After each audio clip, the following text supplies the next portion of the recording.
Assalamualaikum, salam hormat dan salam sejahtera. Bertemu lagi dalam MG Flash 15 September bersama saya Irfan Yazid.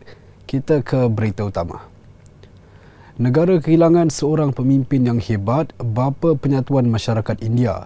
Itu kata Perdana Menteri Datuk Seri Ismail Sabri Yaakob buat mendiang bekas Presiden MIC Tun S. Samivelu. Negara kehilangan pemimpin yang hebat, seperti Tun. Jasanya amat besar, bukan saja kepada seluruh masyarakat India di Malaysia, tetapi jasanya amat besar kepada negara dari segi pembangunan sepanjang menjadi Menteri Kerja Raya. Jadi banyak sumbangan yang telah pun diberikan. Dan dari segi masyarakat India, kita boleh menganggap Tun merupakan bapa penyatuan kepada masyarakat India. Sumbangan untuk meningkatkan ekonomi dan pendidikan masyarakat India begitu jelas sekali. Jadi seperti yang saya sebutkan, bukan saja MIC ataupun masyarakat India yang merasai kehilangan Tun, tetapi negara juga kehilangan Tun kerana jasa yang begitu besar kepada negara. Datuk Seri Ismail Sabri tiba ke kediaman mendiang di Taman Kaya, Batu 3.5, Jalan Ipoh, Kuala Lumpur, kira-kira jam 12.15 tengah hari tadi untuk memberikan penghormatan terakhir. Terdahulu, berita kematian bekas Presiden MIC itu dimaklumkan Tan Sri Dr. S. Subramaniam menerusi Facebook. Mendiang merupakan mantan ahli Parlimen Sungai Siput antara 1974 sehingga 2008 dan pernah menjadi Menteri Kerja Raya selama 13 tahun bermula 1995 sehingga 2008. Tun Sami kemudian dilantik sebagai Duta Khas ke Asia Selatan untuk beberapa tahun selepas itu.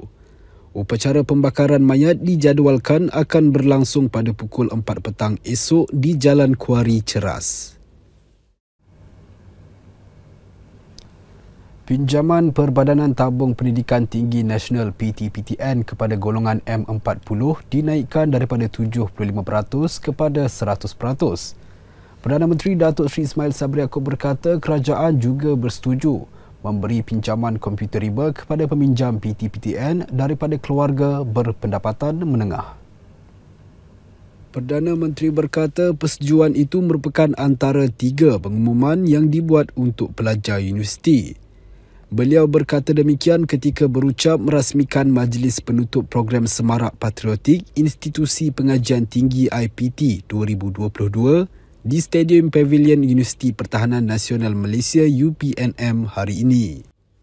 Pada 3 September lepas, kerajaan bersetuju memberi terus tablet peranti siswa kepada semua pelajar tanpa perlu memulangkan semula peranti itu apabila mereka tamat pengajian.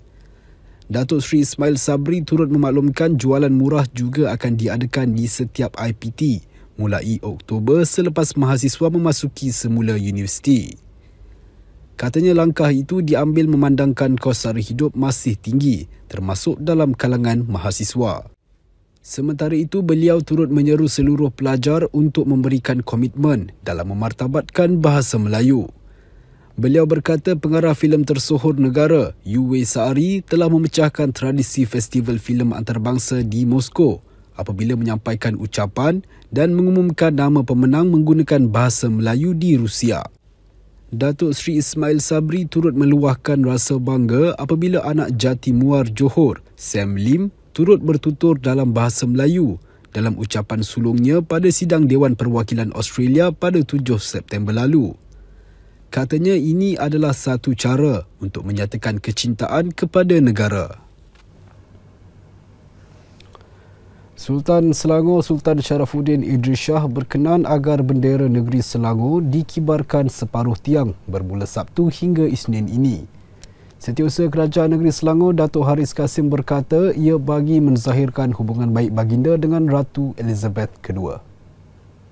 Datuk Haris dalam satu kenyataan hari ini berkata Majlis Mesyuarat Kerajaan Negeri yang bermesyuarat semalam menjunjung titah dan mengarahkan semua jabatan dan agensi di negeri Selangor mengibarkan bendera negeri Selangor separuh tiang. Titah itu juga katanya adalah sebagai tanda menghormati kemangkatan Ratu Elizabeth II di Istana Balmoral selepas 70 tahun menaiki tahta dan menjadi monarki paling lama bertahta dalam sejarah United Kingdom. Beri tunai sebagai salah satu daripada jalan penyelesaian isu subsidi petrol. Ahli Majlis Pimpinan Pusat MPP Parti Keadilan Rakyat PKR Wong Chen mengemukakan cadangan itu ketika bertemu dengan Menteri Kewangan Tengku Datuk Seri Zafrul Tengku Abdul Aziz pada 13 September lalu untuk berbincang mengenai belanjawan 2023. Menurut Chen, sebahagian besar daripada kebanyakan subsidi hilang akibat aktiviti penyalahgunaan dan penyeludupan. Jelas beliau, subsidi petrol bersifat universal semasa adalah tidak mampan dan memberi manfaat berlebihan kepada golongan kaya daripada golongan B40. Justru PKR mencadangkan supaya kerajaan meneliti penetapan harga berperingkat dan juga pemberian tunai sebagai salah satu jalan penyelesaian isu subsidi. Pertemuan itu turut diwakili Naib Presiden PKR Nurul Izzah Anwar dan Fuziah Saleh.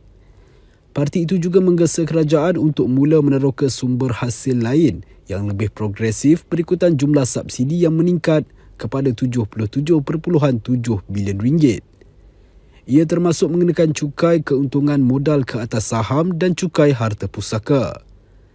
Selain itu, dalam masa sama PKR mahu kerajaan mengarahkan Petronas untuk merombak dan mengurangkan margin keuntungan tinggi semua vendor Petronas. Katanya ini kerana peningkatan keuntungan Petronas adalah sangat penting bagi mengurangkan tahap hutang negara yang tidak lagi mampan. Sementara itu, PKR juga meminta supaya kerajaan mengetatkan pengurusan semua projek-projek mega, tidak kira sama ada dibiayai secara langsung atau melalui inisiatif kewangan swasta PFI.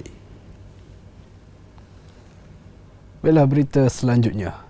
Seorang pekerja kedai telefon bimbit dihadapkan ke Mahkamah Session Ayer Keroh hari ini atas pertuduhan melakukan amang seksual fizikal terhadap gadis berusia 16 tahun minggu lalu. Bagaimanapun, tertuduh Low Jen Fung, 18 tahun, mengaku tidak bersalah ketika pertuduhan dibacakan di hadapan Hakim Muhammad Sabri Ismail. Mengikut pertuduhan, Jen Fung didakwa melakukan amang seksual fizikal terhadap seorang kanak-kanak perempuan berusia 16 tahun 11 bulan di Jalan PSU 3, Plaza Sungai Udang, Melaka Tengah, kira-kira jam 3.04 pagi 8 September lalu. Tertuduh didakwa mengikut Seksyen 14(A) Akta Kesalahan Seksual Terhadap Kanak-kanak 2017 dan jika sabit kesalahan boleh dipenjara sehingga 20 tahun dan sebatan. Pendakwaan dikendalikan Timbalan Pendakwa Raya Muhammad Nazrin Ali Rahim, manakala tertuduh diwakili Peguam Kesian Anthony dan Ken Tan Chow Teng. Mahkamah membenarkan tertuduh diikat jamin RM10,000 selepas Peguam Pemuda berkenaan merayu mengatakan anak guamnya baru 2 minggu bekerja manakala ibunya hanya berpendapatan RM1,800 sebulan. Tertuduh dan ibunya juga perlu menjaga nenek yang menghidap sakit darah tinggi dan kencing manis. Mahkamah turut menetapkan syarat tambahan, tertuduh tidak dibenarkan mengganggu mangsa dan keluarganya sehingga kes selesai. Sebutan semula kes ditetapkan 12 Oktober ini. Dalam tempoh 1 jam, polis Bentong mengeluarkan 45 saman kepada penunggang motosikal atas pelbagai kesalahan. Ketua Polis Daerah Bentong Superintendent Zaiham Muhammad Kahar berkata saman berkenaan dikeluarkan melalui op motosikal di kawasan lampu isyarat Sungai Marung semalam. Zaihan berkata operasi yang bermula jam 7.30 pagi hingga 8.30 pagi itu dijalankan oleh anggota bahagian siasatan dan penguatkuasaan trafik Ibu Pejabat Polis Daerah IPD Bentong. Katanya antara kesalahan yang dikesan adalah mengabaikan isyarat lalu lintas dengan cara melintas di garisan berkembar di laluan Bukit Indah menuju ke Ketari. Ketika dihubungi Malaysia Gazette, Zaihan berkata operasi seperti itu akan diteruskan bagi mengesan pesalah trafik yang sering mengambil jalan mudah untuk ke Bandar Bentong dengan cara membuat pusingan U di laluan Bukit Indah.